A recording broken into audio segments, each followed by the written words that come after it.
So mga tol, 4 na araw na nga lang po, matutunghayan na po natin ang laban ni The Monster Japanese na Oya Inoue kontra sa Koreano na si Yejun Kim na magaganap po sa Ariake Arena, Tokyo, Japan, kung saan nakataya po dyan ang undisputed belts ni Inoue sa Super Bantam. Mukhang magpapakitang gilas po si Inoue sa laban niya ngayong Biyernes. Ayon po kasi kay Inoue mga tol, ipapakita umano niya sa mga fans na hindi pa nakakapanood ng laban niya ang teknik niya at kung paano daw niya in-knockout itong si Yejun Kim. Sana nga daw maging exciting ang match nila ng Koreano. Kaya nasabi yan ni Inoue mga tol dahil sa huling laban niya noong nakaraang taon kontra kay TJ Doheny, marami ang naboring sa laban. Hindi kasi nakipagsabayan itong si TJ Doheny kay Inoue na sobrahan ng depensa at sumuko pa sa laban ng atakihin ng Rayuma. Kaya inaasahan ni Inoue mga tol na magpapakita ng magandang laban ng Koreano, yung makikipagtototo sa kanya. Sa kabilang banda naman mga tol, may binunyag po si former 3 Division World Champion General Casimero.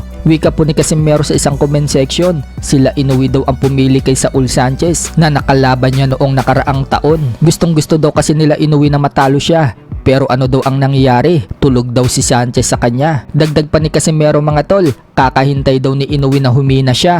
Parang si Inoue daw ang humina, kakapili daw ng kalaban. Kaya wala daw bilib kay Inoue ang mga puti. Ito nga po yung pagkakasabi ni Casimero mga tol. Kaya wala nang bilib ang mga puti sa iyo Inoue. Halatang halata na sa kakahintay mo sa akin na humina ako.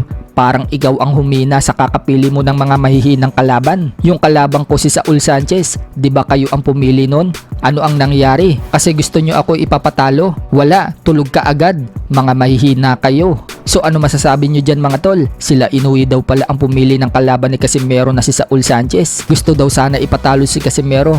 Pero yun nga, round 1 lang ang tinagal nitong si Saul Sanchez kay Casimero. Sa kabilang banda naman mga tol, dahil sa September na po magaganap ang laban ni Canelo Alvarez versus Terence Crawford at aakyatin ni Crawford mga tol ang dibisyon ni Canelo Alvarez sa 168 pounds or super middleweight division. Kaliwat kanan nga po ang interview kay Canelo mga tol tungkol kay Crawford. Sa isang interview nga mga tol, natanong si Canelo kung napapagod na daw ba siya kakatanong sa kanya ng mga tao tungkol kay Crawford. Sagot ni Canelo mga tol, hindi naman daw. Katulad daw ng sinasabi niya, nire-respeto daw niya si Crawford. Very talented fighter daw itong si Crawford. Pero kung titingnan daw natin ang resume ni Crawford, iisa pa lang daw ang tinalo niya na malaking laban. At yan daw ang laban ni Crawford kay Errol Spence Jr. Maganda daw ang pinakita ni Crawford sa labang kay Spence. Pinagmukhang very easy fight nga lang daw ni Crawford ang laban na yon. Pero maliban po kay Spence mga tol, wala na daw nakikita si Canelo na tinalo si Crawford na magaling na fighter. Bukod tanging si Spence lang daw.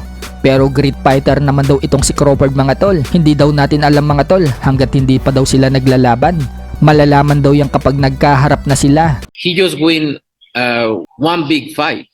If you see his record, he just beat one good fighter like Errol Spence is. But other than that, I don't think he's beating other great fighter like Spence.